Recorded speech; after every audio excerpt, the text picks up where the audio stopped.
Welcome.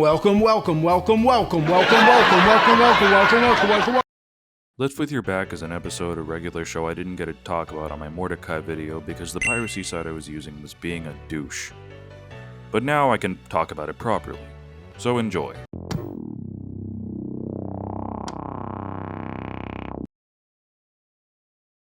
I've discussed how the episode began already, but it's been like 6 months, so I'll remind you how it went.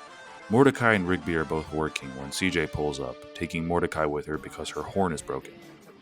I'd ask why she needed Mordecai with her for that, but to be honest, I don't like taking long drives alone, so I understand. Mordecai asks Rigby if he could cover for him, and Rigby does. Okay, everything's fine. The next day, the two are picking up trash in the park. Mordecai asks Rigby if he could cover for him again, as he's going to take CJ to see a Swedish movie with a lot of crying. No, really, these are his words. Rigby, though a bit annoyed, covers for Mordecai once again. Though it's obvious that he's less than pleased, he does so anyway because they're friends. The next scene is more of the same, though it seems as though this has been happening more often than what's been shown on screen. Take a listen to Rigby's reaction. Hey, sorry, but... Yeah, I got it. Great! Wipe. That's the reaction of somebody who's Sick of this shit! but doesn't want to outwardly express it.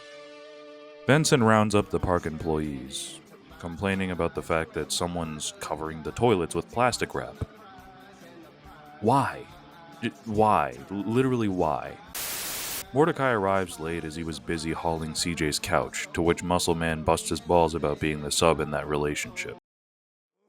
Oh, I guess CJ's the remote in that relationship, because she's the one with all the control. Benson says that he needs Mordecai to help Rigby change some light bulbs. Rigby states that he can do it himself, resulting in the park employees laughing at his expense. The worst part about all this is that even Mordecai is laughing at him. What the fuck? Okay, so y'all already know what happens next. Rigby just wants credit, but Mordecai doesn't give it to him, and even goes as far as to discredit Rigby. When Rigby brings up the fact that he's been covering for Mordecai, all he says is... Well, I mean, it's the least you could do. Okay, two things. Fun fact, by the way, someone in the previous video had a problem that I had a problem with what Mordecai said here. Now here's the thing, I'm not above putting people on blast, so I would have gotten this guy's comment and put it here, but I'm also incredibly lazy and don't really care enough to go back to my older videos. Oh, and if the person who wrote that comment is watching this video by chance, I really hope you don't have friends in real life because this isn't something you should be proud of. The other thing is, wow. It impresses me how nonchalantly he just said that. You mean to tell me that these two are friends? One is an emotionally immature child who would cast aside his own best friend for a girl, while the other is a bum whose karma hits at an almost cosmological scale. I can't even realistically say that they're perfect for each other because the two are as different as East is to West. Like, not even polar opposites, they're so different that I physically can't think of a proper comparison. Then Rigby does the only thing I disagree with him on. I quit. Look, I'm a level with y'all. I was unemployed for like the majority of 2024, which probably made that year my absolute worst one to date. I have a job now, and unfortunately I also go to college, so my life is only half better. Fuck school! Fuck all this bullshit! What the fuck? The fuck? But even if I was working with some snakes, which I'm pretty sure I still do right now, I'm not quitting. It's hard as hell to find a job nowadays, and this brought back some memories, is all I'm saying. But enough about me, let's talk about Rigby. I still side with him despite the fact that he made a rather brash decision. This conversation between Mordecai and Rigby kind of revealed to Rigby where he stands in this friendship. Rigby saw this as helping out his friend, while Mordecai saw Rigby as a tool he could use for his own benefit.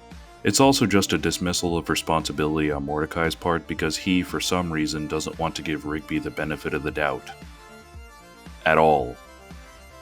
I want y'all to take a moment to think about the fact that these two are friends! Alright, moving on.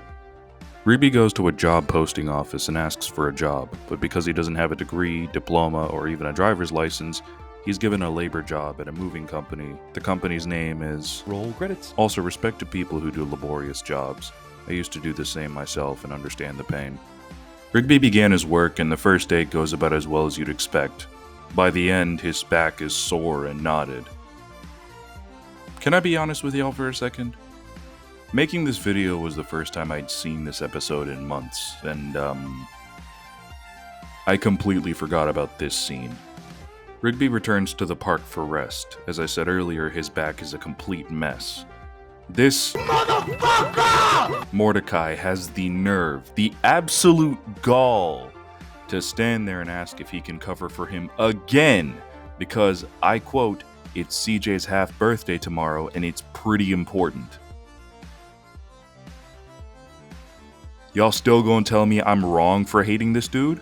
The conversation afterwards solidifies my point from earlier. Rigby rants about how he gets the short end of the stick in this friendship often. Granted, some of it is on him, but not all of it is. The part that really speaks is when he brings up all the times Rigby helped Mordecai in the past, like times with Margaret and, as of right now, CJ. Not once did Mordecai thank Rigby for his help. Hell, Mordecai even indirectly admits that he'd never thanked him once. Once again supporting my point about never giving him credit. That's all he's asking for. Now he's going out of his way to do labor to prove a point when all Mordecai had to do was spare some credit. Like, seriously, just give it to him. Is that so hard? Also, small little aside, but Eileen's been the only one to support Rigby the whole time. What a goat.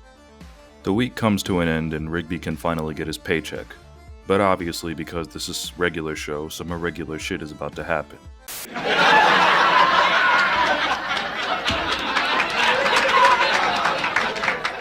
He can only get his paycheck after unloading an entire truck by himself. Also, what the hell do these people have in their houses? Before he can begin, Eileen drives to visit Rigby with Mordecai in tow. They go on a back and forth. Mordecai tells Rigby that he doesn't need to do this to prove a point, while Rigby talks about how he's helped Mordecai once again. So you remember how in the last video I said there was one other scene that boiled my blood when watching this episode? Well, here it is. All you do is use me, man. But I never asked you to do those things. I could write an essay and blow a gasket about this scene alone, but it's 2 a.m. and I'm tired, so all I'm gonna say is that this is yet another example of dodging responsibility that Mordecai exhibits. Ungrateful people will largely say this to loved ones who make sacrifices for them, and sometimes it makes you question whether they care about you to begin with when they say this to you. I would know, I literally said this to my mother a couple of hours ago. Though I was justified because she was wasting my time. Obviously, because this is a cartoon for crotch demons, failed abortions, condom mistakes, children, Mordecai and Rigby make up, Mordecai apologizes, and they all become friends again.